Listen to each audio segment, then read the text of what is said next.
안녕하세요. 저는 40대 후반의 남자이고 현재는 공장에서 일을 하고 있는 사람입니다.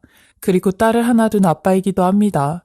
저는 여태 살아오면서 다사다난한 많은 일들이 있었지만 재작년 제 인생의 가장 쇼킹했던 일에 대해 이야기를 하고자 이렇게 사연을 쓰게 되었어요. 제 아내에 관한 이야기인데요. 저는 아내를 공장에서 처음 만나게 되었어요. 제가 여태까지 해온 일이 공장 일인지라 여자를 만나는 것도 공장에서 만나게 되었죠. 처음엔 직장 동료로 눈인사만 하고 오며 가며 얼굴만 익히는 사이였는데 아내가 저희 작업장으로 전직이 되면서 많이 가까워지게 되었어요. 아내는 딱 봐도 어린 티가 나는 20대 초반의 아가씨였는데 시골에서 갓 올라와 아무것도 모르는 순수한 사람이었죠. 아내가 착한 것도 착한 건데 어려서 그런가 주변 사람들의 눈치를 굉장히 많이 봤어요. 그저 사소한 실수 하나까지 몸을 벌벌 떨며 죄송하다고 90도로 고개를 숙이는데 이런 아내의 모습에 마음이 많이 갔어요. 마치 제 모습을 보는 듯 했거든요. 제가 집안이 어려워 사회생활을 좀 빨리 한 편인데 매번 어리다는 이유로 무시도 많이 당하고 사장에게 노동 착취도 많이 당했어요. 거기다 공장에서 일하시는 분들이 대부분 말도 거칠고 행동도 거칠어서 제가 사소한 실수만 해도 육두문자를 남발하셨거든요. 그러니 매번 주눅이 들어 눈치를 많이 보며 살았어요. 이럴 때마다 공장에 나가기 싫어서 그만둘까도 수천 번, 수만 번 생각했었는데 정말 제 목구멍이 포도청이라 어쩔 수 없이 공장에 나가곤 했거든요. 근데 이런 것도 한 5년이 지나니 저도 이 생활에 익숙해졌고 일하는 것도 많이 숙련이 돼 실수도 잦아져 공장 생활하는 데는 어렵지 않게 했어요. 그래서 그런가 처음부터 아내에게 연민의 정이 느껴졌어요. 사실 사랑보다는 내가 저 여자를 좀 지켜주고 싶다라는 생각이 더 많았죠. 어린 나이에 이런 곳에서 일을 해야만 하는 속사정을 생각하니 딱했어요. 게다가 아내는 저보다 6살이나 어렸고 제 여동생보다도 더 어렸기에 그런 마음이 더 크게 느껴진 것 같았죠. 저는 그런 아내에게 경희 씨, 이러다가 힘든 일 있거나 내가 도와줄 일 있으면 얘기해요. 여기 같이 일하시는 분들이 말은 좀 쌀쌀맞게 해도 마음은 그렇지 않으신 분들이 전부예요. 그니까 눈치 보지 마시고 무서워하지 마시고 일하세요. 라며 안심을 시켜주었죠. 이런 제 마음이 아내에게 전달이 되었던 걸까요? 아내는 제게 먼저 호감을 표하기 시작했는데 공장 안에선 조장님 하다가도 공장 밖에만 나가면 오빠라는 호칭을 쓰며 제 뒷공무니만 따라다녔어요. 이때부터 저희는 동료들 몰래 연애를 하기 시작했고 만난 지 1년 만에 결혼을 하게 되었어요. 이 소식을 듣게 된 공장 동료들은 그야말로 난리가 났어요. 얌전한 고양이가 부뚜맣게 먼저 올라간다고 둘이 연애하는 걸 단 한 번도 눈치채지 못했는데 어떻게 결혼 얘기를 하냐며 한동안 놀림거리가 되었죠. 그리고 결혼식을 올린 후 얼마 있다 공장 동료들을 초대해 집들이를 했었는데 저랑 나이가 동갑인 친구 동료 하나가 저 끝에서 혼자 술을 홀짝거리며 마시더니 이내 술에 잔뜩 취해 절 향해 소리를 지르며 야 임마 너 경희 잘 데리고 가는 거야. 너 내가 경희 좋아했던 건 알았냐? 네가 경희 채가기 전에 원래 내가 경희 먼저 좋아했어. 아마 경희 너는 알 텐데 그치? 근데도 나 말고 저 태식이 놈 선택한 거지? 라고 하는데 순간 찬물을 끼얹은 것 마냥 분위기가 싸늘해졌죠. 제 아내도 얼굴이 시뻘개져선 아니 지금 무슨 말 하는 거예요? 저분 술이 많이 취하셨나 보네. 생사람 잡지 말아요. 라고 하는데 친구 동료 옆에 앉은 반장님도 그 친구를 말리며 그만하라고 이미 지나간 일을 왜 이런 날 이야기하냐며 많이 취한 것 같으니 일어나라고 하더라고요. 그러니 자기 혼자 드러누우며 생쇼를 하는데 아주 가관이었어요. 그리고 그 다음날이 되어 공장에 출근을 하니 그 친구는 본인이 무슨 짓을 했는지도 기억을 하지 못하더라고요. 기억이 나는데도 모르는 척하는 건지 아님 기억이 진짜로 안 나는 건지 알 수 없었지만요. 그리고 그 친구도 1년이 안 돼 결혼을 하게 되었는데 어디 배터리를 만드는 공장 사장의 딸과 결혼을 하였어요. 부잣집 사이로 들어가면서 직장까지 그만두게 되었죠. 저와 아내도 결혼식에 초대를 받아 함께 갔었는데 호텔에서 결혼식을 하더라고요. 지금도 호텔 결혼식은 어마어마하게 비싼데 그때는 더 보기 힘든 풍경이었죠. 아내는 그 모습을 보고 내심 부러워하는 것 같았어요. 신부를 부러워하는 건지 아님 신랑을 부러워하는 건지 집에 오는 내내 입이 대빨 나와선 아무 말도 하지 않고 괜한 심통을 부리더라고요. 우리 같은 사람은 평생 저렇게 살 수나 있을지 모르겠네. 아휴, 나는 부모복이 없으니 사는 것도 이렇게 사나 봐. 내 팔자야. 내일 또 공장이나 나가는 팔자지. 라고 하는데 아내의 투덜거림에 할 말이 없었어요. 이 말들이 다 사실이니까요. 저희 부부는 정말 가난하게 살았는데 서로 태어나길 가진 게 없는 집안에서 태어나니 부모의 도움도 받지 못하고 지하 단칸방에서부터 신혼을 시작했어요. 저희 같은 사람은 애초부터 꿈을 크게 갖지 못하는 게 어차피 이런 현실은 벗어날 수 없다는 걸 너무나도 잘 알기 때문이었죠. 평생을 공장 다니면서 운이 좋아 잘리지 않는다면 애 하나 정도는 낳고 그 애 대학까지 가르치고 시집장가 보내는 게 그게 성공이라 생각했어요. 근데 아내는 이런 팍팍한 삶에서 점점 옹졸해갔고 남한테 베푸는 것조차 하지 못했어요. 무조건 내 거고 남의 것도 내 거인 그런 성격으로 변하게 되었죠. 원래 이러지 않았는데 환경이 이 정도로 사람을 메마르게 만드나 싶어 정말이지 가난이 징글맞더라고요. 심지어 아내는 제가 옆집 아이한테 삶은 계란 하나를 주는 것까지도 난리를 쳤어요. 아, 그 집 부모가 우리한테 뭐 하나라도 갖다 준 적 있어? 아, 왜 비싼 달걀을 걔한테 주냐고. 내가 언젠간 쟤네 집에서 달걀 하나 갖고 온다. 라며 눈을 흘겨뜨는데 옆집 애가 아무것도 못 먹고 부모를 기다리고 있길래 안쓰러워서 달걀 하나 준 거라고 해도 제 말은 듣지도 않고 씩씩거렸죠. 이런 아내는 오로지 부자가 되는 게 본인의 꿈이며 제일 큰 목표가 되어버렸고 저는 이런 아내를 볼 때마다 아직 어려서 그런가 보다 자식을 낳으면 좀 달라지겠지 싶었어요. 그렇게 저희는 결혼한 지 5년 만에 아이를 갖게 되었습니다. 맘 같아선 좀 빨리 아이를 낳고 싶었는데 아내가 돈도 없는데 무턱대고 애부터 낳는 건 싫다고 하여 미루다 임신이 된 거죠. 저는 아빠가 될 생각에 들떠 있었는데 아내는 돈을 쓸 생각에 걱정부터 하더군요. 그놈의 돈 하는 아내에게 화가 났지만 임신을 한 상황이라 화도 못 내고 꾹 참자 생각했어요. 하지만 이런 아내의 걱정이 아이에게까지 전해졌는지 아이는 건강하지 못한 상태로 세상 밖으로 나오게 되었습니다. 더 큰 장이 배 밖으로 나오게 되었는데 아기가 아내의 뱃속에 있을 때 장이 한번 꼬여 괴사까지 되었다고 하였죠. 이런 아이의 모습을 보고 가슴이 얼마나 찢어지던지 아내도 그런 아기를 보곤 오열을 하더라고요. 의사선생님 말로는 흔히 있는 일은 아닌데 산모 뱃속에서 장 탈장이 되고 양수에까지 노출이 되어 있으니 장이 늘어나고 꼬일 수밖에 없었다고 하더라고요. 아기는 태어난 지 얼마 안 돼 곧바로 1차 수술을 진행하였어요. 팽창된 장이 다 들어가지 못하면 또다시 2차 수술을 진행해야 된다고 했는데 그때 아이 수술비가 없어 진땀을 빼며 여기저기서 돈을 구했던 기억이 나네요. 저는 정말 신라 같은 희망으로 매주 토요일마다 로또를 사며 제발 우리 딸만 살려달라고 빌고 또 빌었죠. 근데 제 모습을 보는 아내는 로또 사는 돈도 아깝다며 그 돈으로 애 수술비나 보탤 생각을 하라고 하더라고요. 왜 요령을 피우려고 하냐며 야단을 떠는데 이렇게라도 내 딸 살려보려고 그러는 거 아니야? 라며 아내에게 처음으로 소리를 냈고 성질을 냈어요. 돈이 없어서 아이 치료를 하지 못하는 제 심정은 오죽하겠냐고요. 그렇게 저희 딸은 2번의 수술을 받고 나서야 장이 몸 안으로 들어가게 되었어요.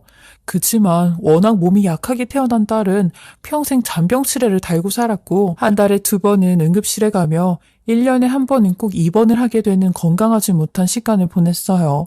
그럴 때마다 돈이 없어 병원에서 주는 약만 먹이고 제대로 된 치료를 해줄 수 없었죠. 아내도 이런 딸을 위해 야간 근무까지 하며 공장에서 일을 했어요. 저 또한 마찬가지로 투잡, 쓰리잡까지 뛰며 돈을 벌었지만 형편은 전혀 나아지지가 않았더라고요. 그렇게 잠까지 줄여가며 돈을 벌어야 하는 시기에 갑자기 아내가 잘 다니던 공장을 말없이 그만두게 되었어요. 딸이 한 5살 정도 되었을 때였는데 아픈 아이를 돌봐야겠다는 아내의 이유였고 무턱대고 제게 당신은 그냥 앞만 보고 돈만 벌어. 우리 다정히 살리려면 이라고 하더라고요. 그렇게 몇 년 동안 말없이 희생하며 가장으로 정말 열심히 살았습니다. 근데 이런 제게 몇 년 후 생각지도 못한 일이 벌어지고 마는데 이 일로 온 집안이 쑥대밭이 되고 말았죠. 딸아이가 또 한 번 급성 장염으로 병원에 입원을 한 적이 있었는데 저는 공장에 있으니 아내가 혼자 애를 입원시키고 간호를 한다고 했어요. 저희 집은 아이의 입원이 워낙 일상이 된 일이어서 저도 야간까지 일하고 병원에 가본다고 했어요. 그러니 아내는 저녁 늦게 오면 어차피 면회 시간도 끝나니 그냥 걱정 말고 집에 있으라고 하더라고요. 애비된 심정으론 야간에 일을 하지 않고 당장이라도 딸아이에게 가고 싶었지만 병원비와 입원비를 생각하니 몇 푼이라도 더 버는 게 낫겠다 싶어 알겠다고 했고 새벽 2시까지 대리운전을 하고 집으로 들어가려고 했어요. 그런데 그날따라 유난히 딸아이의 모습이 눈에 아른거려 운전도 손에 안 잡히더라고요. 며칠 뒤면 딸의 생일이라 놀이공원에 가고 싶다고 했었는데 병원에 입원을 하게 되었으니 마음에 안 좋았죠. 가서 자는 모습이라도 잠깐 보고 와야겠다는 생각을 했고 새벽 3시에 병원에 갔어요. 자고 있는 아내를 생각해 아내에게도 연락을 하지 않고 갔죠. 입원실에 들어가 간호사에게 보호자임을 밝히고 입원실에 들어가려고 하는데 그곳 간호사가 갸우뚱한 표정을 하곤 보호자를 불러주겠다고 하는 겁니다. 제가 보호자라니까 기어코 안에 계시는 보호자를 불러준다는데 아내가 또 난리를 칠게 뻔해 난처해하고 있었죠. 그리고 얼마 뒤 아내가 병실 밖으로 나오는데 절 보더니 화를 내는 게 아니라 당황스러운 얼굴을 하며 아니 왜 왔어? 집에 가서 쉬지. 애 자니까 그냥 가. 약 먹고 겨우 잠들었어. 응? 얼른 가. 라며 제 등을 떠미는데 이런 아내의 태도가 뭔가 수상했고 아이 상태가 많이 좋지 않아 이런가 보다 생각이 들었어요. 저는 그런 아내를 뒤로하고 내가 내 눈으로 직접 봐야겠다고 하고 무작정 병실로 들어갔어요. 제가 또 워낙 애한테는 끔찍해 아내도 아차 싶은 것 같았죠. 그리고 병원에 들어가니 딸아이는 생각보다 멀쩡한 모습으로 링거도 한 개만 꽂고 자고 있는데 그때 갑자기 에이씨 라는 남자의 목소리가 들리기 시작하는 겁니다. 그러니 아내는 본인이 더 놀래 어머 라는 소리를 냈고 저는 그런 아내를 쳐다보며 이게 무슨 소리야? 여기 누가 또 있어? 라고 하니 바닥 쪽에서 중얼거리는 남자의 목소리가 계속 들려오는데 저는 딸 침대의 밑바닥을 들여다보려고 했어요. 그러니 아내가 절 막아서며 거긴 왜 옆에 보호자가 내는 소리야. 애 봤으니까 이제 얼른 가. 내일 일도 가야 되잖아. 라고 하는데 제가 바보가 아닌 이상 옆에 보호자가 있는지 없는지는 알 수 있었어요. 보호자 침대가 아예 펴져 있질 않았으니까요. 전 그런 아내를 뒤로하고 딸이 누워있는 침대 밑을 들여다봤어요. 근데 거기에 어떤 남자가 대자로 누워있는 게 아니겠어요? 제 인기척에 그 남자도 절 봤고 그 깜깜한 병실에서 그 의문의 남자와 눈이 마주쳤어요.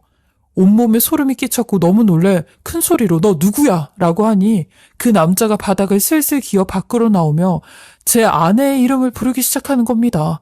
저 또한 아내를 바라봤고 아내는 눈을 질끈 감으며 망했다는 표정을 짓고 있는데 저는 밖으로 나온 그 남자의 얼굴을 정면으로 보게 되었고 그 얼굴을 보고 또 한 번 까무러쳤어요. 그 사람은 바로 10여 년 전 저와 같은 공장에서 일을 했던 그 동갑의 동료였거든요. 그 외에 부잣집 딸과 결혼을 한 아내를 사모했던 그 친구 말이에요. 10년 만에 만나게 된 그 친구는 얼굴도 많이 야위어 있었고 추레한 옷차림과 수염, 머리가 덥수룩했는데 술 냄새가 진동을 하더라고요. 아내는 그 친구가 나오자마자 도망을 가기 시작하는데 그 친구놈도 눈이 반쯤 풀려선 야 최경이 너 거기 안 서? 라며 아내의 뒤를 쫓더라고요. 저 또한 그 두 사람을 쫓기 시작했는데 이내 아내는 친구놈 손에 잡혀 그놈에게 사정없이 가격당하고 있는데 저는 그놈에게 달려가 너 이 새끼야 지금 남의 마누라한테 뭐하는 짓이야? 라며 소리를 질렀어요. 그러니 저의 말림에도 그놈은 아랑곳하지 않고 아내에게 야 이 여편네야 병원에 있는 척하더니 이놈은 누구야? 이놈은 누군데 너한테 마누라라고 하냐고. 그때 그 나이트에서 만난 젊은 영계가 이놈이냐? 이놈한테도 나한테 했던 것처럼 돈다발 안겨주면서 사랑한다고 했냐고 라는데 지금 이게 다 무슨 소리인가 싶어 제정신이 아닌 그놈의 멱살을 잡으며 야 이병진 너 내 마누라한테 대체 뭔 소리 하는 거냐고 라고 하니 그놈은 그제서야 밝은 데서 보니까 이제야 알겠네. 너 이 여편네랑 아직도 붙어 살고 있었냐? 라며 믿기 힘든 얘기를 폭로하기 시작하는데 아내는 황급히 그놈의 입을 틀어막았지만 소용이 없었어요. 그놈이 아내까지 밀치며 얘기를 했거든요. 야, 네 마누라가 34억이나 되는 로또에 당첨된 건 알고 있었냐? 그것도 5년 전에. 5년 전부터 저 여자가 너를 깜빡 속이고 있었다고. 라는데 아내는 지금 저 인간 술 마시고 헛소리 하는 거라고 절대 아니라고 소리를 치는데 그놈이 눈을 동그랗게 뜨며 야, 나 술 안 취했고 멀쩡하니까 너 미꾸라지처럼 빠져나갈 생각도 하지 마라. 라고 했고 그놈은 언젠간 절 찾아와 이 모든 얘기를 하려고 했다는 겁니다. 그놈 말로는 아내가 5년 전 로또 1등에 당첨이 되었을 때 자기도 같이 있었다는데 그 둘은 그전부터 지속적으로 만남을 가져왔다는 겁니다. 그리고 그 로또도 본인이 사라고 해서 구매를 했다는데 심지어 당첨금도 같이 수령하러 갔다는 겁니다. 증거 사진도 다 보여줄 수 있다고 했어요. 그렇게 아내는 돈을 받자마자 이왕 이렇게 된 거 서로 배우자한테 숨기고 이 돈으로 우리 평생 몰래 연애를 하자고 했다는데 5년 전이면 아내가 아이를 핑계로 일을 그만둔 그 시점이었어요. 그렇게 아내는 그놈과 함께 따로 집을 얻어 밖에선 호화로운 생활을 하였고 저희 딸은 아파서 돈 때문에 치료도 받지 못할 때 한가로이 골프를 치고 피부 관리를 받으러 다녔다는 겁니다. 그러면서 지금 당장 우리가 살림 차린 집도 데려갈 수 있다는데 그놈의 말은 전부 다 사실이었어요. 근데 이렇게까지 폭로하는 이유가 아내가 요 근래에 또 다른 남자를 만나 왔다는 겁니다. 저는 그 소리를 듣고 바닥에 그냥 주저앉았어요. 너무 분했고 아내에 대한 배신감에 피눈물을 흘렸어요. 그러니 아내는 제 앞으로 와서 잘못했다고 숨기려고 한 건 아니라면 여보, 저 인간이 일부러 과장되게 얘기하는 거야. 나는 숨길 생각 추호도 없었어. 근데 저 인간이 숨기자고 먼저 한 거라고. 그리고 나는 아직도 당신 사랑해. 라는데 아내의 말에 눈이 돌아가 멱살을 잡으며 배가 아파서 돈 없어서 치료를 못 받고 있을 때 너는 수십억을 가지고 있으면서도 돈 한 번 안 낸 거냐고 소리를 질렀죠. 네가 엄마 맞냐고 인간이 맞냐고 난리를 쳤어요.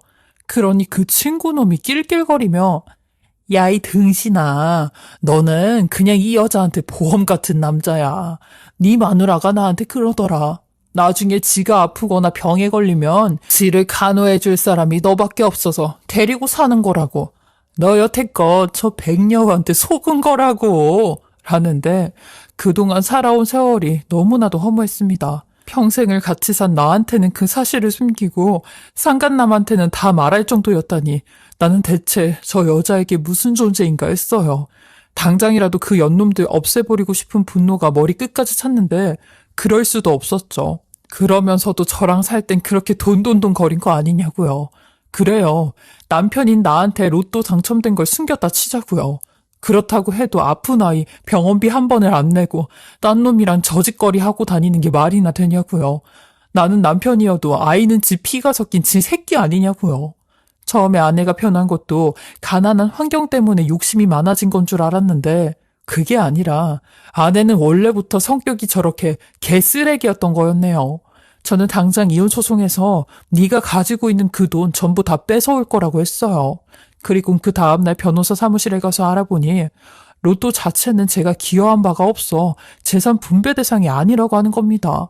그래서 전 아주 오랫동안 곰곰이 이 두 것들을 어떻게 매장시킬까 생각을 했는데 이 사실을 모르고 있는 아내의 친정 식구들부터 친척 그리고 지인들에게까지 전부 다 알리기로 마음을 먹었고 그 소리를 들은 사람들이 득달같이 아내에게 달라붙으며 돈을 떼어먹기 시작했어요. 그리고 그 소문은 아주 빠르게 퍼져나가 아내에게 투자자라는 사기꾼까지 붙기 시작했죠. 아주 무섭게 돈이 사라지더라고요. 전 그 틈을 타 저 또한 이혼소송 진행을 하였어요. 근데 제 얘기를 다 들으신 변호사님께서 조심스럽게 친자검사를 진행해보자고 하는 겁니다. 그 말에 덜컥 겁이 났어요. 제가 10년 동안 키워온 내 딸이 실은 내 딸이 아니면 어떡하지 싶었죠. 근데 이런 제 예감은 틀리지 않았고 저희 딸마저 제 딸이 아님으로 밝혀지고 말았습니다. 저는 이 사실까지 더해 아내에게 법적으로 유책의 책임을 물 수 있었고 그 아이의 친부가 그 친구놈이라는 것도 알아낼 수 있었어요. 그리고 그 결과를 들고 친구놈의 부자 와이프를 찾아갔습니다. 그놈이 제게 엿을 날린 것처럼 저도 그놈 앞에서 아주 큰 엿을 날릴 기회가 온 거죠. 그놈 술김에 홧김에 복수심에 제게 했던 말들을 그대로 돌려받게 되는 상황이었어요. 결국 그놈 지 장인 어른에게 기싸대기 한 대 맞고 그 집에서 한 푼도 받지 못한 채 맨몸으로 쫓겨났고, 제 아내인 쓰레기 같은 여자도 결국 로또로 당첨된 돈을 전부 다 뺏기게 되었어요. 이미 사기까지 당해 돈 절반은 날린 상태였는데 거기에 로또 당첨 사실이 알려지게 되면서 사람들이 돈 좀 빌려달라고 하며 협박까지 해댔대요. 실제로도 로또 당첨이 되면 사람들에게 돈을 다 뺏겨 금방 날려버린다고 하더라고요. 저도 이 상황을 노리고 일부러 이런 짓을 벌인 거죠. 거기다 아내는 이혼 소송까지 진행 중이니 모든 걸 다 잃고 났을 때 저한테 와선 한 번만 용서해달라며 사정을 하더라고요. 이제 자기나 나나 정말 무일푼 가난한 사람들이니까 우리 가난한 사람들끼리 서로 의지하면서 다시 살아보자. 지난 10년 동안 우리 부부였잖아. 그리고 딸애는 그 새끼한테 데려다가 키우라고 하면 돼. 라는데 그 말에 그 여자를 바닥으로 밀치며 너는 정말 사람도 아니라고 했네요. 나는 내 딸이 아니었음에도 한 번에 맘 정리가 안 되는데 너는 그런 말이 쉽게 나오냐고 했어요. 진짜 내가 본 인간 중에 제일 최악이고 쓰레기라며 너 같은 인간은 진짜 지옥불에 떨어져야 된다고 했죠. 그리고 재판 결과 나오는 대로 이혼하고 위자료랑 손해배상도 제대로 지급하라고 했어요. 그거 제대로 안 하면 너한테 다시 소송 걸 거라고 했네요. 그러니 제 다리를 붙잡으며 손이 발이 되게 비는데 더 과간인 게 이미 돈 맛을 알아버려서 어디 가서 학금일하면서 돈을 못 벌겠다는 겁니다. 그래서 저도 그 여자한테 야, 너 왜 그래? 원래 그 자리가 네 자리고 네 위치야. 넌 평생 그런 일 하면서 지옥 속에 살아야 된다고. 라며 더러우니까 나 만지지 말라며 그 자리 나와버렸어요. 그리고 저는 이혼 승소 후 전처에게 받은 위자료랑 손해배상 그리고 상간남 위자료까지 싹 다 받아서 다른 지역으로 아예 이사를 했어요. 사실 딸이었던 그 아이에 대한 추억 때문에 그곳에서 사는 게 괴로웠거든요. 부모도 아니었던 제가 이런 마음인데 전처라는 애미는 지 자식이 아파도 버릴 생각부터 하니 그 여자 인성 말 안 해도 알 수 있었죠.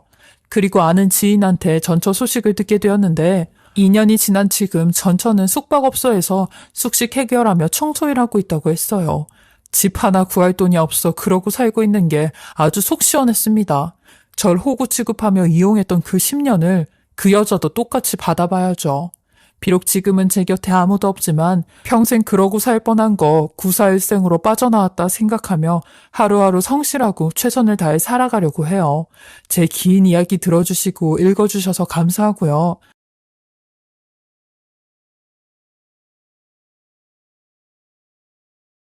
부터 같은 동네에 살았기 때문에 자연스레 학창 시절 내내 같은 학교를 다니게 되었습니다. 어린 시절부터 아내 집을 자주 다녔기 때문에 장모님하고도 자주 보는 사이예요. 늘 같이 붙어 있으니 친구에서 연인으로 자연스럽게 발전하게 되었고 서로를 아껴주고 위해주는 사이가 되었습니다. 아내와 저는 공부 취향이 비슷했기 때문에 서울 쪽에 있는 대학에 합격을 하여 같은 과에 다니게 되었는데 아내는 누가 봐도 섹시하고 완벽한 몸매를 가진 데다가 성격도 활발한 그런 여자였습니다. 그래서 많은 남성들의 관심을 받으며 대학 시절을 보냈고 인기가 없는 저는 예쁜 여자친구를 사귀고 있었으니 제 친구들과 주변 사람들에게 부러움과 시샘을 많이 받게 되었어요. 그렇게 저와 아내는 대학 생활을 만끽하며 사랑을 키워나갔고 우리의 사랑은 더 깊어져만 갔습니다. 대학을 졸업한 지 얼마 되지 않아 아내는 교수님 추천으로 좋은 회사에 취직이 되었고 저는 군대를 제대하고 1년을 더 공부하여 원하는 곳으로 취업을 하게 되었습니다. 서로 어느 정도 돈을 모아 결혼 이야기가 오가게 되었고 양가 허락을 받아 결혼식을 올렸습니다. 아내는 집에 개를 키우고 있다는 건 알았기에 임신 준비할 거면 데려오지 않았으면 좋겠다고 분명히 말을 했습니다. 내가 우리 애들이랑 떨어지면 힘들어하는 거 자기도 잘 알잖아. 그러니까 딱 몇 개월만 데리고 있다가 내가 서서히 엄마 집으로 보낼게. 아, 걱정하지 마. 내가 최대한 우리 애들이 자기 옆으로 안 가게 조심하고 또 조심할게. 응?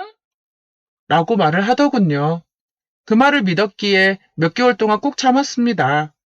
저는 사실 개는 좋아하지만 집에서 개 키우는 걸 별로 좋아하지 않았기 때문에 사랑하는 아내를 위해 별말 안 하고 넘어갔지만 몇 개월 동안 개한테 집중하다 보니 저와 있는 시간이 점점 줄어들기 시작했기에 개 때문에 매일 싸우기 시작했어요.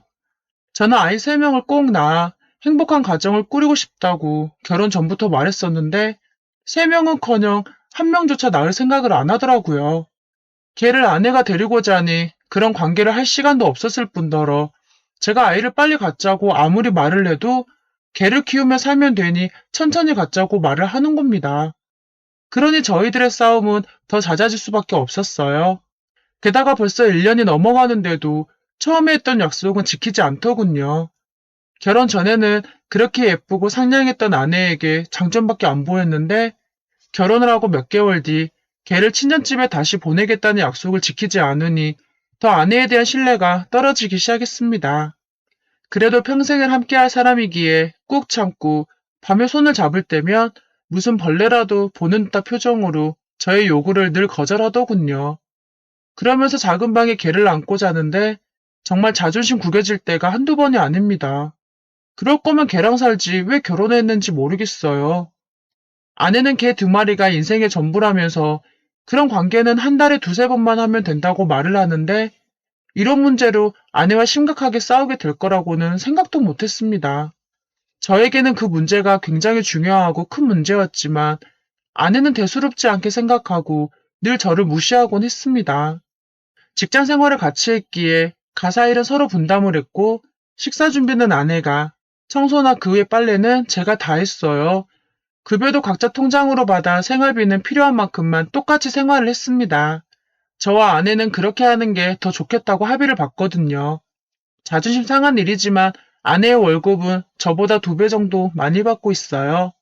점점 저와 관계를 갖지 않으려는 아내가 이해가 안 갔고 갈수록 이상하다는 생각만 들기 시작했습니다. 연애 시절에는 이틀에 1번 정도 만나 사랑을 나누었는데 아내도 그걸 무척 좋아했었거든요.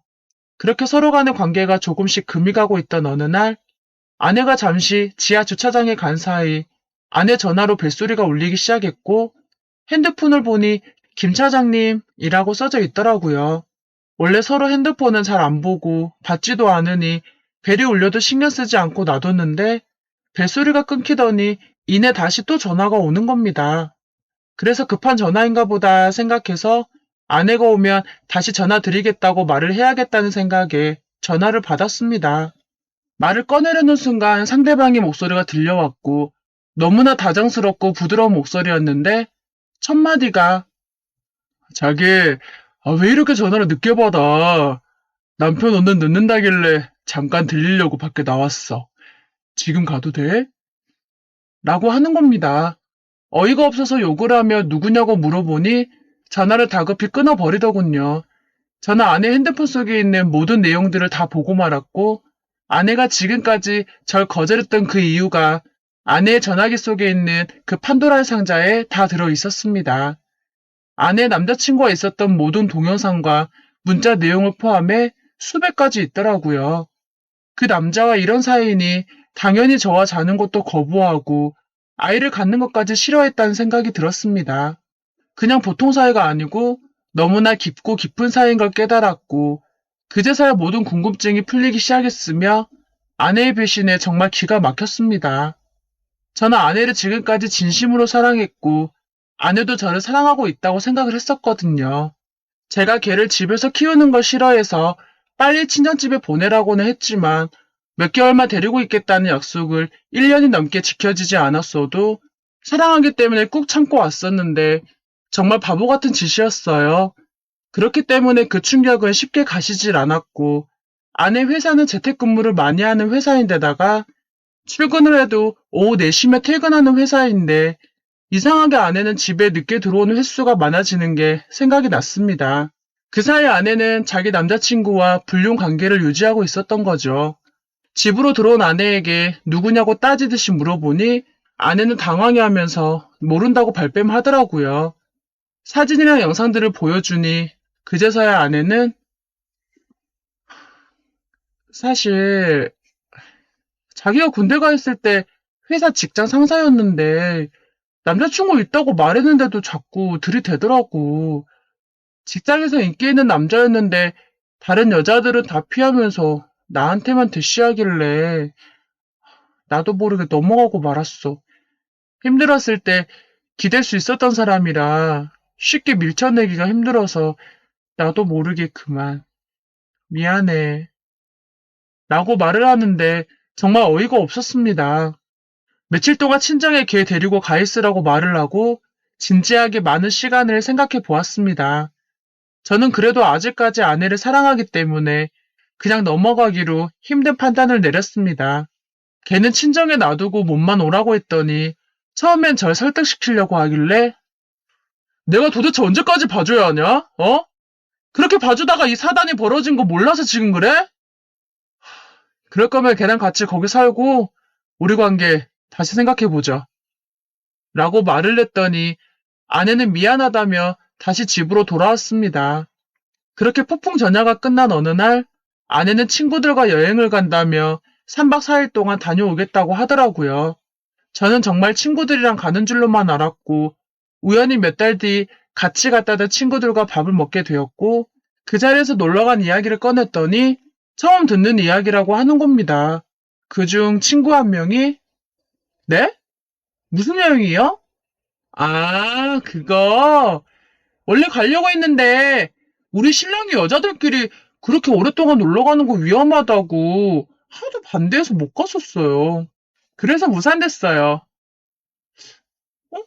뭐야? 설마 나 빼고 너희들끼리만 간 거야? 하더라고요.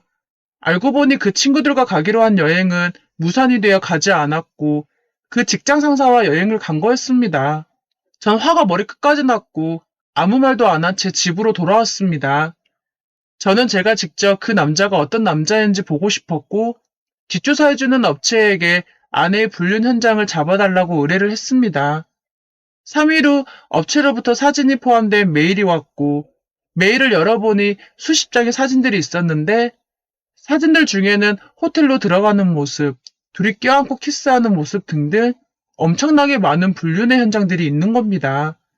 믿었던 아내의 배신에 화가 나서 퇴근하고 집으로 온 아내에게 아직도 그놈을 몰래 만나냐고 물어보니 여행 간 게 걸린 뒤로는 저에게 너무 미안해서 안 만난다고 하더라고요.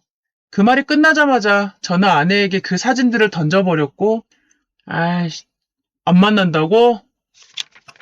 그럼 이놈들은 누구야? 어? 네 핸드폰 속에 봤던 그놈하고 똑같은데 왜? 쌍둥이라도 만나는 거야? 이럴 거면 뭐하러 결혼했냐? 너 거짓말 눈 하나 깜짝 안 하고 잘한다. 연기 정말 끝내주시네요. 라고 말을 했습니다. 아내는 처음엔 발뺌을 하는 듯 했으나 제가 던져버린 사진들을 보더니 결국 모든 걸 자백하더군요. 그러면서 아내는 미안하다, 잘못했다 라는 말은 전혀 하지 않고 오히려 더 저에게 큰 소리를 치며 아, 짜증나. 그러게 내가 처음부터 개 키우는 것 때문에 스트레스 주지 말라고 했잖아. 그 몇 개월 키우는 거 잘 참아왔으면서 조금만 더 키우는 게 그렇게 어렵니? 어?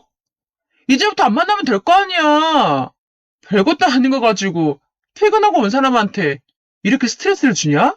어? 하며 핀잔을 주더라고요. 정말 적반하장이라는 말이 딱 어울리는 상황이었습니다. 그 말을 들은 저는 정말 화가 났고 제가 사랑하는 아내를 다른 남자에게 뺏겼는데 그 심정이 어떻겠어요?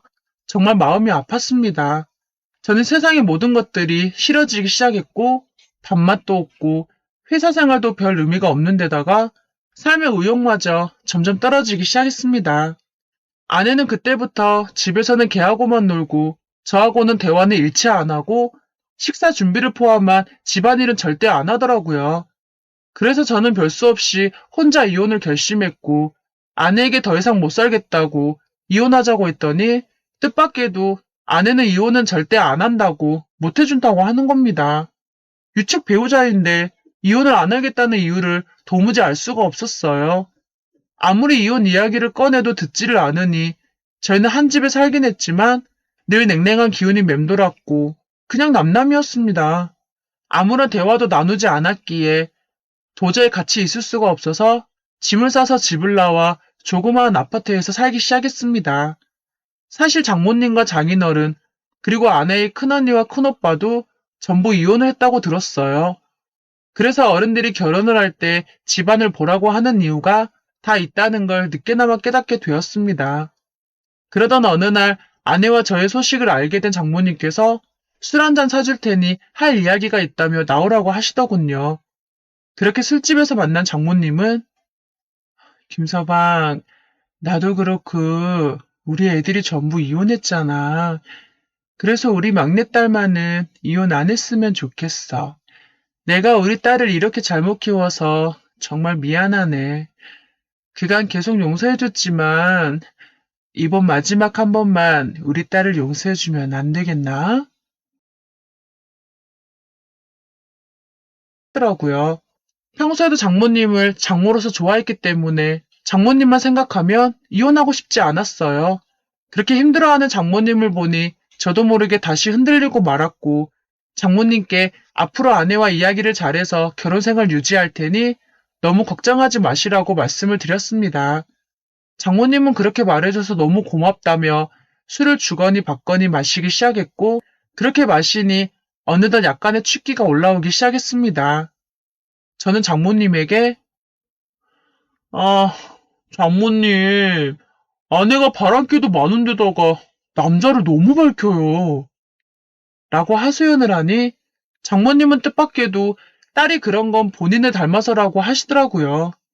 본인도 남자를 너무 좋아해서 바람을 피우다 장인어른께 걸려 이혼했는데 그걸 딸이 닮은 것 같다며 본인에게 모든 책임을 지더라고요. 그러면서 장모님은 이거 김서방이 기분 나쁘게 안 들어줬으면 좋겠어. 저기 딸한테 들었는데 자네도 그걸 좋아한다고 들었는데 자네는 정말 바람핀 적 없었어? 하고 물어보시는 겁니다. 솔직히 저도 결혼 후에도 술집 갔다가 몇 번 헌팅해서 만난 적이 있었고 걸리지 않았었기에 조금 찔리긴 했습니다. 그런 적 없었다고 말씀을 드리고 화제를 다른 쪽으로 돌려버렸어요. 장모님은 과부가 된 지 20년이 넘었고 남자 때문에 이혼해서 지금까지 그 죄책감 때문에 남자를 안 만나왔는데 이제는 너무 남자가 그립다며 저에게 기대시더라고요. 장모님은 술이 약하신 분이라 소주를 그렇게 연거푸 마셔버렸으니 제품에 쓰러져 버리고 말았어요. 저는 장모님을 모시고 택시를 타서 제가 살고 있는 아파트로 모셨고 장모님은 약간 글래머 스타일이라 저도 모르게 장모님께 눈이 가버리고 말았습니다. 저는 이래선 안 되겠지만 참을 수가 없었고 그날 밤 저희 집에서 장모님과 그 선을 넘어버리고 말았습니다. 아침이 되어 일어나니 해장국을 끓여놨다고 하시며 본인이 딸 대신 아내 역할을 해주겠다고 하시더라고요. 아내를 욕했던 제가 장모님과 이렇게 사랑을 나누고 말았으니 일이 복잡하게 꼬이고 말았어요. 그 후로 장모님과 만나 가끔 그런 사랑을 나누는 사이가 되어버리고 말았고 언제나 싹싹하고 활달하고 상냥했던 아내는 본인이 바람핀 걸 저에게 걸린 이후로 기가 많이 죽어있더군요. 제가 장모님과 그런 관계가 되어버린 데다가 아내와 이혼할 마음으로 아내와 늘 싸웠지만 한편으로는 아내와 어린 시절부터 사랑한 순수한 그 시절을 생각하면 어떻게 해야 할지 갈피가 잡히지 않았습니다. 게다가 그런 가정에서 살아왔던 아내가 치근한 데다가 아내가 피해자인 것 같다는 생각이 드니 더 결정을 내리기가 어려웠던 것 같아요. 누구나 인생을 살다 보면 실수는 할 수 있는 거니까요. 아까도 말씀드렸다시피 저도 걸리지만 않았을 뿐 아내 몰래 실수는 했었잖아요. 저는 아내를 용서하기로 했고 그 이후 아내는 완전히 사람이 달라졌습니다. 가정생활에 더 충실하였으며 제가 원했던 아이들을 낳아주겠다고 말을 하더라고요. 그런데 다시는 바람 안 피겠다는 아내는 몇 달이 지나지 않아 또 다시 바람을 피기 시작했고 밤 12시가 넘어 들어온 적이 점점 늘어나기 시작했습니다. 남자들을 너무 좋아하는 그런 끼가 있는 여자들은 어쩔 수가 없나 봅니다. 저는 아내에게 또 바람 피우냐고 그렇게 남자가 좋냐고 물어보았고 아내는 뭐래? 근데 이상하게 나이 먹어서 그런가 그 욕구가 더 활화산처럼 타오르는 거 있지. 내가 잘못한 것도 있어서 저번에 그 사건 이후로 꼭 참아왔는데, 당신 혹시 나 말고 다른 곳에서 나 몰래 힘쓰고 오는 거 아니야? 예전에 비해 너무 약해진 것 같아서 오히려 내가 더 묻고 싶네. 나 말고 딴 여자 만나니? 하며 말을 하는데 전 정말 등줄기에 식은땀이 흐르기 시작했습니다. 솔직히 요 근래 장모님과 그런 관계를 유지하다 보니 아내보다는 더 적극적인 장모님에게 빠져버리고 말았거든요. 그래서 아내에게 큰 소리도 못 치겠고 아내가 자꾸 다른 남자들하고 바람 폈던 걸 생각하니 정내미가 떨어져 키스조차 하기 싫었거든요. 애매한 관계가 되어가고 있던 어느 날 하나뿐인 남동생이 저희 집으로 무작정 가방 하나를 들고 찾아왔습니다. 형, 나 집 구하려고 해도 도저히 구하기가 힘들어서 한 3개월만 여기 살게 해주라. 그 전에 구해지는 대로 바로 나갈게. 아, 형수한테는 저번 달에 말해놨는데 모르는 걸 보니까 형한테는 말 안 했나 보네. 내 방 어디야? 하고 말을 하는데 당황했습니다. 아내에게 전화를 해서 물어보니 저한테 말하는 걸 깜빡했다면서 집에 다 왔으니 문을 열어달라고 하더군요. 문을 열어주자마자 아내는 저를 보는 게 아니라 동생을 먼저 보더니 도련님 어서 와요. 와, 도련님은 볼 때마다 왜 이렇게 점점 남자다워져요? 이러니까 내가 도련님한테 더 잘해주고 싶잖아. 라고 하며 안아버리는 겁니다. 그 행동은 누가 봐도 이해 못하는 상황이었는데 왠지 예전부터 만나온 사람처럼 의심가는 행동을 하기 시작했습니다. 이봐요, 마누라 씨. 어릴 적부터 잘 아는 사이긴 해도 다 큰 어른끼리 껴안는 건 좀 아니지 않냐? 하고 말을 했습니다. 에이, 형, 그냥 누나고 형수인데 형이 너무 민감한 거 아니야? 아무런 감정 없으니 안심하십시오, 형님. 하며 동생은 저에게 말을 했습니다. 그때 옆에서 아내가 형이 요즘 내가 남자를 만난다며 의처증이 생기기 시작해서 피곤해 죽겠다는 말도 안 되는 헛소리를 하더라고요. 동생은 형수에게 내가 들어왔으니 다른 놈들하고 만나지 말고 내가 대신 놀아줄게요. 라는 농담을 하는데 둘의 대화는 정말 어처구니가 없더군요. 네가 놀아주긴 뭘 놀아줘. 어린 게 어른들의 세계를 알아? 네가 그렇게 밤의 능력이 대단해? 언제 한번 확인해봐야겠는걸? 우리 코 찔찔이가 얼마나 컸을까나? 하며 남편은 제 앞에서 말도 안 되는 농담을 하며 지들끼리 웃는 겁니다. 그딴 야한 농담을 남편과 형 앞에서 하는 건 화를 돋구는 일이라고 정색하며 말을 하니 두 사람은 동시에 제가 이상한 사람이라고 쏘아붙이며 말을 하더군요. 아내와 동생은 부엌에서 저녁 식사 준비를 하는데 뒤에서 보니 부부 같아 보였고 무슨 대화를 하는 건지 자기들끼리 옆구리를 찔러대며 낄낄거리는데 정말 열이 받더군요. 그렇게 식사 준비가 다 되었다고 저를 부르는데 동생은 제자리인 형수 옆에 딱 앉아서 반찬도 입에 넣어주고 히덕거리는데 눈에서 꿀 떨어지는 줄 알았습니다. 아무리 오랜만에 본 사이인데다가 어릴 적부터 친했다고 했지만 이건 정말 정도가 너무 심하게 느껴졌어요. 아내와 동생이 부부 같고 제가 이 집에 갑자기 들어온 불청객 같다는 생각이 들었어요. 그렇게 이상한 저녁 식사가 끝나고 술을 좋아하는 둘은 소맥 파티를 오랜만에 하자며 빠르게 술상을 준비했고 첫 잔부터 소맥을 말기 시작했습니다. 아내와 동생의 대화는 아까보다 더 진한 이야기를 하기 시작했고 동생은 아내에게 형수, 얼마 전에 형하고 대판 싸웠다며? 왜 싸운 거야? 하고 물어봤고 아내는 아니, 연애 시절 때는 밤의 능력이 너무 좋은데다가 결혼하고 나서 어느 정도 괜찮았거든? 근데 내가 잠깐 바람 폈다고 다시 돌아왔는데 한 달 전쯤? 어, 그때부터 밤만 되면 힘이 완전히 바닥이 나버렸는지 픽픽 쓰러지는 거야. 게다가 일주일에 서너 번 했던 게 이제는 한 달에 한두 번도 안 하는 거 있지. 뭔가 있는 것 같아. 라고 말을 하는데 그걸 굳이 왜 제 앞에서 저렇게 당당하게 말을 하는 건지 도저히 도련님과 형수 사이에서 할 수 없는 이야기를 거침없이 하더군요.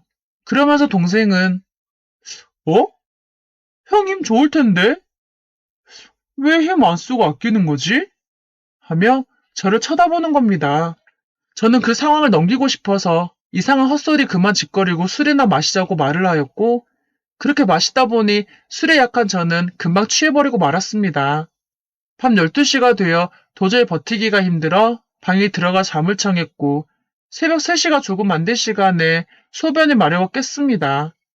화장실을 다녀온 저는 두 사람이 보이지 않자 이상한 느낌이 들기 시작했고, 조용히 방을 뒤져보니 작은 방에서 동생과 아내의 이상한 목소리가 들리더라고요. 저는 화가 나서 문을 열어 제끼고 싶었지만 꾹 참고 둘의 대화를 들어보니 서로를 너무나 아껴주는 사이라는 느낌이 들기 시작했고, 저는 장모님과 그런 관계를 유지하고 있긴 했지만 아내와 동생이 제 눈앞에서 하는 그 행동들을 이해할 수가 없었고 미쳐버릴 것만 같았습니다. 저는 너무 화가 나 더 이상 못 들어주겠다는 생각에 문을 열어버리고 말았고, 그 이후로는 자세히 설명은 못 드리겠지만 아내와 동생의 모습은 정말 눈을 뜨고 보기 힘들 정도였어요. 그런데 더 놀라운 것은 아내와 동생은 제가 들어왔다는 사실에 잠깐 놀랄 뿐 들킨 거에 대해 전혀 놀라지 않은 눈치였고, 두 사람은 정말 대단했습니다. 동생은 제 앞에서 형수와 예전부터 만나왔고 이 순간부터 자기가 형수를 책임질 테니 형수를 놔주라고 말을 하는데 어이가 없어서 말이 안 나왔습니다. 아내 역시 도련님과 살 테니 이혼해 주겠다고 말을 하더라고요. 동생과 아내는 뻔뻔하게 짝이 없었고 저는 이혼해 주겠다고 잘 먹고 잘 살으라고 말을 해주고 그 더러운 방에서 나와버리고 말았습니다. 그렇게 아내와 끝이 났고 동생과도 형제의 연을 끊어버리고 살고 있습니다. 아직까지 부모님은 동생과 왜 사이가 안 좋은지 모르고 계세요. 만약 말씀드리면 쓰러지실 게 뻔했거든요. 이제 아내와 동생이 같이 살든지 말든지 저는 전혀 개의치 않고 있으며, 저에게는 저를 아껴주고 제가 사랑하는 장모님이 계시기에 두 사람의 관계를 이해하고 버티며 살아가고 있습니다. 저는 장모님과의 사랑을 나누는 것이 아내에게 복수한다는 생각으로 살고 있으며, 현재는 동거를 하며 잘 살고 있는 중입니다. 달라는 친구의 당부에 따라 어느 봄날 강남의 한 결혼식장으로 향했다. 오랜만에 만나는 친구들, 서로 안부를 주고받느라 정신이 없었다. 정수도 왔구나. 와줘서 고맙다. 초혼도 아니고 재혼인데 결혼식을 왜 이렇게 성대하게 해? 야, 나는 재혼이지만 와이프는 초혼이잖아. 그렇긴 하네. 아무튼 재혼 축하한다. 새 신랑 신수가 훤해졌네. 영계 마누라가 좋긴 좋은가 보다. 너도 그러고 있지 말고 장가나가. 내 팔자의 장가는 무슨. 신부 대기실에 들러 사진을 몇 장 찍고 나오니 로비는 더욱 붐비고 있었다. 그때 유독 시선을 사로잡는 여성이 한 명 서 있었다. 신부 측 자리였고 곱게 한복을 차려입은 우아한 중년의 여성. 진수야, 저쪽에 혼자 서 계신 분은 누구야? 혹시 너희 장모님? 맞아. 우리 장모님이야. 꽤 미인이시지? 순간 깜짝 놀랄 수밖에 없었다. 그녀는 믿기 힘들 정도로 젊어 보였고 워낙 미모가 출중해 배우 견미리를 떠올리게 했다. 너희 장모님 도대체 연세가 어떻게 되시냐? 솔직히 말하면 신부보다 장모님이 더 눈에 띄는데? 무슨 소리야, 그게? 진짜야. 장모님이 내 신부라고 해도 믿겠는데. 진수의 아내는 27살. 친구보다 13살 연하였고 그의 장모님은 55살. 우리와 차이는 겨우 15살. 사실 신부나 장모님이나 나이차가 별로 나지 않는 건 사실이었다. 그리고 그 모습이 어찌나 우아하고 아름다웠던지 그 순간 내 안에서 알 수 없는 소유욕이 피어올랐다. 평소 연상녀를 자주 만나왔던 내게 친구의 장모라는 타이틀은 더없이 강렬한 끌림을 불러일으키기에 충분했다. 그리고 약 3개월 후 우연히 친구 모임에 따라 나갔다가 그녀를 다시 만나게 되었다. 친구의 장모님 박영숙, 올해 55세, 5년 전 남편과 사별한 후 혼자 지내고 있다고 했다. 견밀히 닮은 친구 장모. 나는 단번에 그녀를 알아봤지만 그녀는 나를 전혀 기억하지 못하는 듯했다. 결혼식장에서 짧게 인사만 나눴으니 어쩌면 당연한 일이었을지도 모른다. 영숙 씨 정말 미인이시네요. 이런 분이 주변에 계셨으면 진작에 소개해 줬어야지. 참나. 호호. 고마워요. 정수 씨라고 했죠? 정수 씨도 참 멋지시네요. 그녀의 밝은 웃음이 눈부셨다. 내가 누구인지 기억하지 못하는 게 오히려 다행이라는 생각이 들었다. 그래요? 그럼 선남선녀끼리 한잔할까요? 자리를 옮기지 않고 내 옆에 머무는 걸 보니 나에게 마음이 있는 게 분명했다. 이런 모임에 자주 나오세요? 아니요. 오늘이 처음이에요. 친구가 하도 괜찮은 사람들 많다고 자랑을 해서요. 혼자 사세요? 어느 동네에 사세요? 어떤 남자 스타일 좋아하세요? 연달아 던지는 질문에도 그녀는 실은 기색 없이 성심껏 대답해 주었다. 이야기를 나누다 보니 자연스럽게 술잔이 오갔고 어느새 우리는 한층 가까워져 있었다. 며칠 뒤 밤 10시 조금 넘었을까? 전화가 옵니다. 여보세요? 안녕하세요. 얼마 전에 모임에서 봤던 영숙인데요. 친구 장모였다. 어쩐 일이세요? 술 한잔하다 정수 씨가 생각나서요. 술 자주 드시나 봐요. 아직 청춘이십니다. 아니요. 지금 거의 끝나는 분위기라 저는 먼저 간다고 나왔어요. 그리고 최근에 모임이 몰려 있어서 그런 거예요. 근데 정수 씨는 뭐 하세요? 그냥 혼자 맥주 한잔 하는 중이에요. 어머, 혼자 술 마셔요? 아니 그냥 간단하게 맥주 한잔 마시는 거예요. 심심해서. 그럼 저 가도 되나요? 저도 한 잔 주실래요? 네. 아니 드시겠다면 주긴 하는데. 근데 밤이 늦었는데 괜찮겠어요? 호호. 저 과부인데요 뭘. 어차피 기다리는 사람도 없는데요. 남자 혼자 사는 집인데 정말 괜찮겠어요? 제가 추파라도 던지면 어쩌시려고 그러세요? 추파요. 오히려 좋은데요. 그 말 듣고 보니 은근 기대돼요. 호호. 암튼 괜찮으시다면 주소 찍어드릴 테니 이쪽으로 오세요. 정수 씨, 저 왔어요. 아, 어서 와요. 근데 친구들 버리고 혼자 와도 돼요? 다 끝나는 분위기였어요. 그리고 신랑 밥 해줘야 한다며 먼저 간 친구들도 몇 있고. 자네 맥주를 따라다 줬습니다. 한잔 하시죠. 한 모금 홀짝이다가 말하네요. 정수 씨, 소주 마시면 안 될까요? 오늘 하루 종일 맥주만 마셔서 배도 부르고 저 맥주 별론데. 그럴까요? 그럼 안주 뭐로 시켜드릴까요? 전 아무거나 상관없어요. 김치찌개를 배달시켜 소주를 마셨습니다. 오늘따라 소주가 정말 맛있네요. 아무래도 정수 씨랑 마셔서 술맛이 더 나나 보네요. 저도 영숙 씨랑 단둘이 있어 그런가 더 땡기긴 하네요. 근데 정수 씨, 그냥 술만 땡기고 다른 건 안 땡겨요? 그냥 참고 있는 거죠. 참긴 왜 참아요. 너무 참으면 몸에 살이 생겨요. 그나저나 괜찮겠어요? 이미 많이 마시는 것 같던데. 정수 씨한테 오면서 술 다 깼는데요 참. 그리고 정수 씨, 우리 말 놓으면 안 될까요? 저 불편해요. 네? 아니 그래도 미안해서요. 안 해요. 저 정말 괜찮으니깐 말 놓으세요. 알았죠?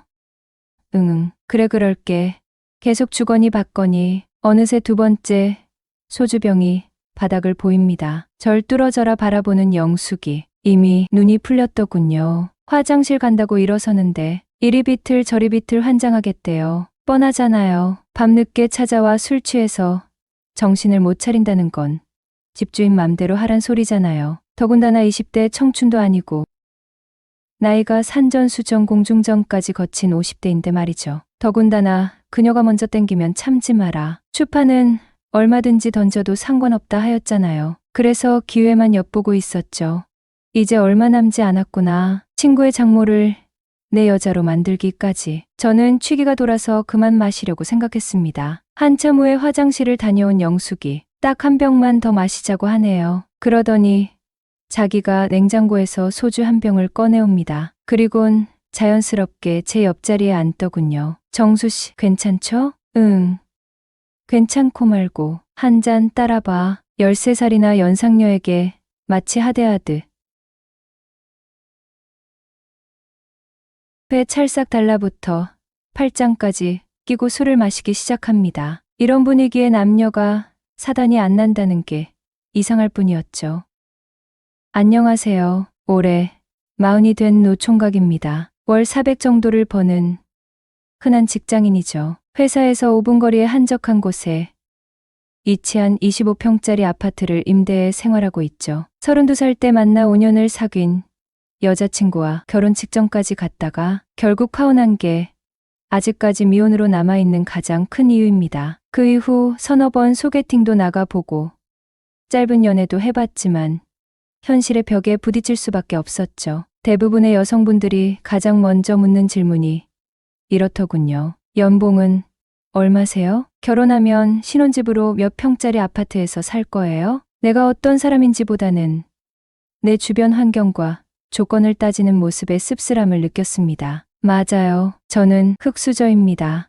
부모님께 물려받은 재산 없이 중소기업 직장인으로 살아가면서 서울에서 결혼을 한다는 게 얼마나 어려운 일인지 실감할 수밖에 없었죠. 그렇게 싱글로 지내는 시간이 길어졌습니다. 그러다 우연히 회사에서 친하게 지내던 돌싱 형님을 따라 나이트클럽에 가게 되었는데 그곳에서 완전히 새로운 세계를 경험하게 되었습니다. 늘 또래의 여성들만 만나오다 처음으로 연상녀들과 어울려 보니 마치 천국이 따로 없더군요. 놀랍게도 저는 아주머니들에게 꽤 인기가 있었거든요. 특히 경제적으로 여유 있는 분들에게요. 그리고 더 좋았던 건 그분들은 연봉이 얼마인지 어떤 아파트에 사는지를 묻지 않는다는 것이었습니다. 게다가 서로 마음이 통하면 망설임 없이 빠르게 진행되는 관계도 제겐 신세계나 다름없었죠. 처음 클럽에 간 날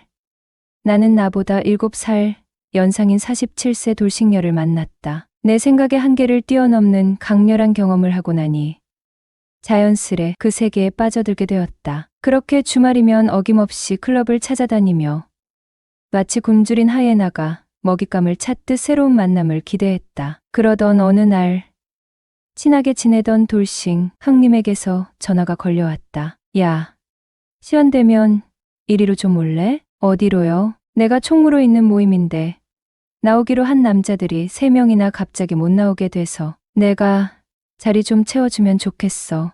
어떤 모임인데요? 네이버 카페에서 운영하는 모임인데 남녀가 자연스럽게 어울리는 자리야. 오, 딱 제 스타일이네요.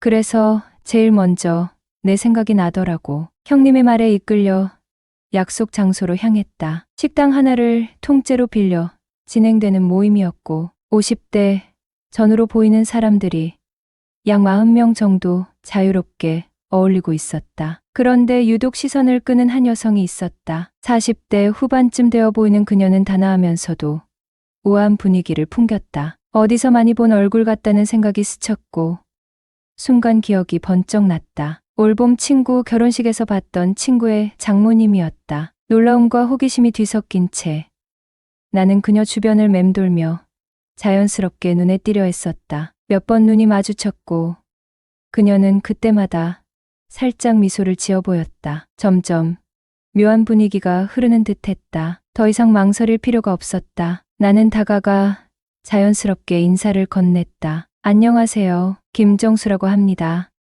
반가워요. 박영숙이에요. 정말 제 스타일이십니다. 너무 미인이세요. 제가요? 네, 사실 제 이상형이 견미리님인데 처음 영숙 씨를 보고 순간 견미리님이 오신 줄 알았어요. 호호호. 저를 웃기려고 일부러 그러시는 거죠? 아니요, 진심인데요. 내 말에 그녀는 기분이 좋은 듯 옅은 미소를 지었다. 그러더니 내 술잔이 넘치도록 가득 채워주었다. 어머나, 술이 넘치는데요? 호호, 술을 넘치게 따르면 정이 넘친다는 말도 있잖아요. 처음부터 그녀는 꽤 적극적이었다. 정수 씨, 제가 언제든지 연락해도 될까요? 그럼요. 혼자 지내는 사람들끼리 내외할 필요 있나요? 서로 마음만 맞으면 하룻밤에 만리장성도 쌓을 수 있죠. 호호. 만리장성 쌓는다는 말 진짜 오랜만에 듣네요. 그녀는 정숙한 분위기를 풍기면서도 묘하게 남자를 끌어당기는 매력이 있었다. 아마도 그 부분이 나를 더욱 강하게 끌어당겼던 것 같다. 그러다 문득 그녀가 진지한 표정으로 물었다. 정수 씨, 올해 몇 살이에요? 나는 순간적으로 고민했다. 솔직히 말하면 그녀가 거부감을 가질 수도 있었다. 결국 나는 나이를 속이기로 했다. 45살이에요. 어머, 엄청 동안이시네요. 그런 영숙 씨는 올해 몇 살이세요? 47살이요. 나는 속으로 웃음을 삼켰다. 그녀가 올해 50살이라는 걸 이미 알고 있었으니까. 아마 그녀 역시 나를 놓치고 싶지 않았던 모양이다. 연상인데 어쩌죠? 괜찮아요. 전 예전에 15살 연상과도 만나봤는거려. 어머나, 그 정도면 엄마뻘 아닌가요? 엄마뻘이면 어때요? 서로 통하면 되는 거죠. 왜? 연하는 싫으세요? 아니요. 어리면 어릴수록 좋죠. 호호. 가벼운 농담과 술잔 몇 번의 건배만으로도 그녀는 이미 반쯤 내게 마음을 연 듯 보였다. 대화를 나누던 중 그녀는 스스럼 없이 자신의 이야기를 털어놓았다. 20살 때 철없이 결혼했지만 남편과 사별한 후갑으로 지낸 지 5년이 넘었다고 했다. 외동딸을 시집 보내고 이제는 혼자 살고 있다고도 말했다. 그녀의 말투에는 어딘가 외로움이 묻어 있었고 그 감정을 알아차린 순간 나는 더욱 그녀에게 끌렸다. 여자친구와 만난 지 1년이 넘었어요. 그동안 서로를 위한 작은 거짓말은 있었지만 숨길 만한 일은 없었죠. 여자친구는 네이버 카페 모임을 오래전부터 해왔고 많은 사람들을 만나왔어요. 저를 만나기 전부터 이어온 일이었기에 충분히 이해하고 있었습니다. 하지만 최근 카페에서 그녀에게 유독 찝적대는 남자가 눈에 띄기 시작했네요. 장난이라고 하기엔 선을 넘은 대화들이 오갔고 외로우면 언제든지 와. 내가 받아줄게. 이런 말들이 오가는 걸 보면서 솔직히 기분이 나빴습니다. 그러던 중 일이 생겨 지방에 보름 정도 내려가게 되었어요. 그리고 돌아온 뒤 여자친구의 행동이 이상하게 바뀌었습니다. 숨어서 카톡을 확인하거나 휴대폰을 평소처럼 테이블 위에 두지 않고 가방에 넣어두곤 했죠. 평소라면 제가 핸드폰을 만지는 것도 신경 쓰지 않았는데 왠지 숨기는 듯한 느낌이 강하게 들었어요. 처음엔 대수롭지 않게 넘겼지만 시간이 지날수록 불안한 기분이 들었습니다. 그리고 결국 알게 되었습니다. 내가 없는 사이 그녀는 그 남자와 바람을 피웠다는 사실을. 왜 그랬어?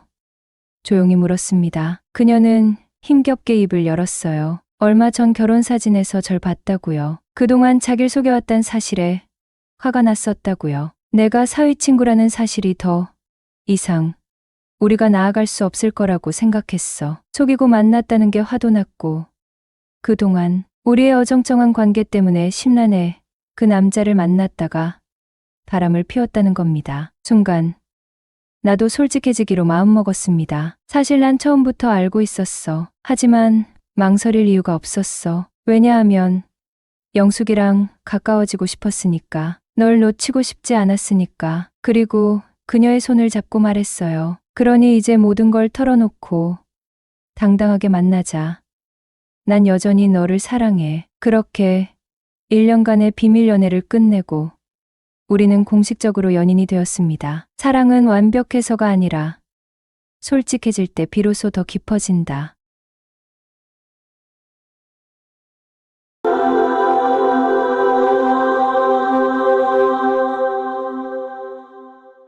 오늘의 사연 시작합니다. 안녕하세요. 우리는 돈을 벌기 위해 힘들어도 일을 하고 싫어도 일을 합니다. 돈을 버는 이유는 여러 가지가 있죠. 자본주의에서 돈은 곧 가치이고 어떠한 가치를 누리기 위해서는 돈을 지불해야 합니다. 돈이 있다고 꼭 행복한 것은 아닙니다. 하지만 한 가지 확실한 건 돈이 있어야 할 수 있는 게 많아지는 건 부정 못할 사실입니다. 하고 싶은 것을 누리기 위해선 인내하고 돈을 모으는 시간이 어느 정도 필요하기 마련이죠. 오늘은 돈을 모으지 못하는 애인으로 인해 고민이 많으신 분의 사연을 가져왔습니다. 30대 초반 여성입니다. 저에게는 만난 지 2년이 조금 넘은 남자친구가 있습니다. 저희 커플 둘 다 직장 생활을 하고 있습니다. 결혼을 구체적으로 계획하지는 않았지만 나이대가 30대다 보니 나름 결혼까지 염두에 두고 만나고 있죠. 하지만 지금 남자친구와 과연 결혼까지 해도 괜찮을지 자꾸만 걱정이 앞서는 게 사실입니다. 우선 저와 남자친구는 지인의 소개를 통해 만났습니다. 막 잘생긴 건 아니어도 나름 괜찮은 외모와 재미있고 유쾌한 성격이 저 또한 즐겁게 해주었습니다. 소개받고 약 1개월 정도 썸을 타다 남자친구의 고백으로 연인이 되었죠. 남자친구와 보내는 시간은 재밌는 일이 많았습니다. 늘 똑같은 데이트보다 색다른 재미를 얻고자 하는 남자친구 덕이었죠. 그런 모습이 초기에 호감이 된 부분도 있었습니다. 남들은 매일 같은 패턴 데이트로 질리고 서운해진다는데 저흰 그럴 일이 없었습니다. 하지만 어쩔 수 없이 이런 생활 방식은 일반적인 사람들에 비해 지출이 컸습니다. 데이트 비용을 딱 잘라서 반반을 하진 않았어도 거의 비슷하게 부담하려 했기에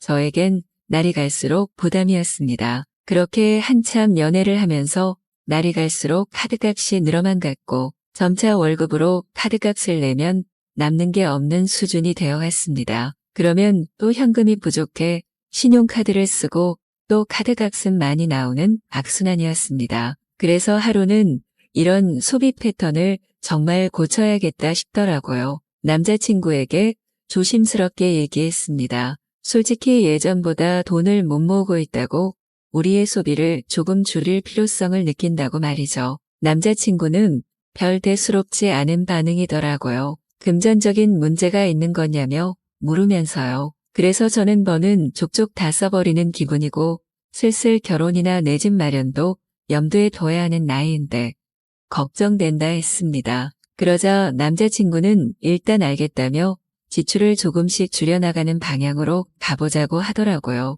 그렇게 잠깐 동안은 효과가 있는 듯 했습니다. 집에서 데이트도 하고 집밥도 해 먹으면서 말이에요. 하지만 이런 방식은 오래가지 못했습니다. 남자친구는 뭐든 사 먹고 시켜 먹는 것을 좋아했고 데이트도 매번 돈을 들여서 하는 것을 찾았습니다. 특히 펜션이나 호텔같이 여행이나 놀러 가는 것을 너무 좋아했고 물건을 사는 것도 씀씀이가 컸습니다. 저에게 사주려는 물건들 또한 가격대가 낮지 않았고 이는 저에게 또 부담으로 다가왔습니다. 결국 저는 점점 커지는 카드값을 감당하기 어려웠고 남자친구에게 진지하게 얘기했습니다. 결혼하고 집도 살 생각이면 돈을 모아야 하는데 이렇게 쓰기만 하면 언제 모을 거냐는 제 말에 남자친구는 귀찮다는 듯이 대답하더라고요. 아니, 또 그 얘기야. 쓰려고 버는 건데 쓰는 게 어때서 순간 남자친구의 무책임한 이 말이 너무 충격적이었죠. 결국 참다 못한 저는 진지하게 결혼 생각이 있긴 한지 물었죠. 결혼 생각이 있다는 남자친구에게 서로 자산 상태를 오픈하자 했습니다. 순간 남자친구가 당황하는 게 보였습니다. 알아서 잘 모으고 있다며 피하려는 남자친구의 모습은 더 불안하고 걱정스러웠죠. 결국 서로 가진 자산을 공개했고 생각보다 심한 자산 상태에 한동안 할 말을 잃었습니다. 먼저 남자친구와 저는 둘 다 따로 혼자 살고 있고 차량도 각자 보유하고 있었습니다. 저는 3,500만 원가량의 차 할부금은 최근에 다 갚았고 그 외에 약 4천만 원 정도를 모아두었었습니다. 저는 남자친구가 저보다 비싼 차량을 타고 있긴 해도 씀씀이나 하는 행동들이 저보다 더 여유가 있을 거라 생각했었죠.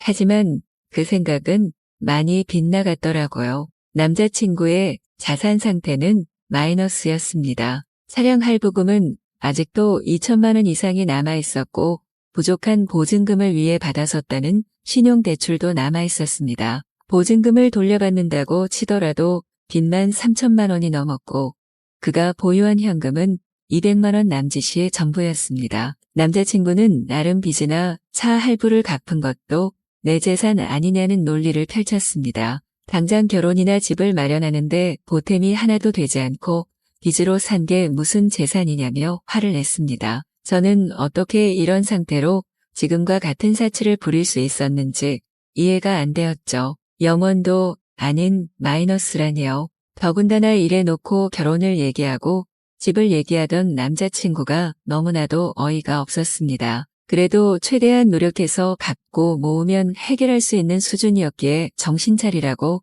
따끔하게 한판하고 참았습니다. 남자친구도 자존심이 상했는지 이제부터 절약하고 돈을 모으겠다고 약속했습니다. 그러고 저희는 돈을 아끼고 모으기 시작했죠. 저는 다시 수입의 절반 이상을 저축해가며 돈 모으는 재미를 느껴가고 있었습니다. 남자친구도 나름 돈을 아끼는 듯한 모습을 보여주고 있었죠. 얼마를 모으는지는 서로 터치하지 않았고 질문하지 않았습니다. 아직 결혼한 사이도 아니고 연인 사이에서 그것까진 너무하다 싶었으니까요. 하지만 그렇게 약 몇 달이 지나고 나서 충격적인 사실을 알게 되었습니다. 남자친구는 몇 달간 모은 돈을 가지고 가상화폐 투자에 몰아넣었었고 그 결과는 참담했습니다. 이 과정에서 남자친구는 소위 물을 탄다고 하는 행위, 즉 추가적인 투자를 계속 감행했죠. 몇 달간의 노력이 다시 물거품이 되어 있었습니다. 그렇게 빚을 갚고 돈을 모으는 걸 먼저 하자 했는데 말이에요. 결국 폭발한 저는 너에 대한 신뢰가 깨졌다며 잠시 시간을 갖자 했습니다. 이후 남자친구는 매일같이 저를 붙잡는 연락을 해오고 있습니다. 다시는 이런 일 없도록 하겠다고 말이죠. 저희 부모님도 나이가 찬 저에게 시집 언제 갈 거냐는 얘기를 종종 하십니다. 하지만 제 30대를 같이 보낸 남자친구의 상황은 도저히 당장 무엇을 할 형편이 못 됩니다. 나이는 계속 먹어가고 빨리 결혼하고 이세도 계획하고 싶은데 남자친구는 이런 생각이 있는지 모르겠습니다. 집이라도 잘 사느냐고요? 그랬다면 이런 고민도 하지 않았겠지요. 물론 남자친구를 아직 사랑하고 있고 결혼을 전제로 만나왔기에 이 남자와 결혼도 하고 싶습니다. 하지만 제 한평생을 지금 남자친구에게 걸 수 있느냐를 묻는다면 솔직히 모르겠습니다. 이 연애에 시간이 걸리더라도 한 번만 더 기회를 주고 이어나가는 게 맞을까요? 아니면 지금이라도 마음 아프지만 접는 게 제 인생의 좋은 선택일까요?